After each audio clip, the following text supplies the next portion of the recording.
This one policy change could quietly cost Indian IT giants hundreds of millions of dollars. Moody's ratings says the sharp hike in U.S. visa fees coming into effect from March 2026 will raise operating costs for large Indian IT services companies by about $100 to $250 million, roughly 1% of revenues. The higher H-1B fee is part of broader U.S. immigration policy changes and is likely to slow growth in India's services exports while pushing up costs for software exporters. Firms like TCS, Infosys, Wipro, and HCL Technologies, among the world's largest IT service providers, are the most exposed because their delivery model depends heavily on deploying staff from India to client sites in the U.S.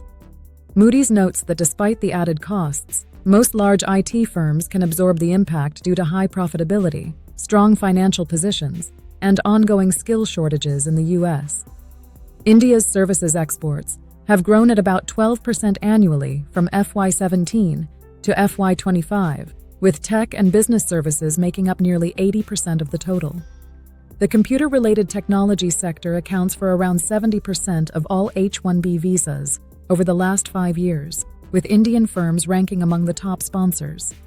The expected EBITA margin hit is limited to around 100 basis points, and Indian IT majors already operate with higher margins than global peers and strong cash buffers, including large net cash positions at TCS and Infosys.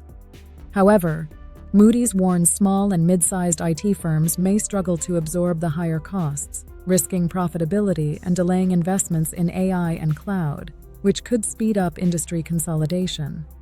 The U.S. still faces a structural tech talent gap, with around 300,000 IT job openings annually versus only about 100,000 eligible graduates, keeping demand for Indian talent strong.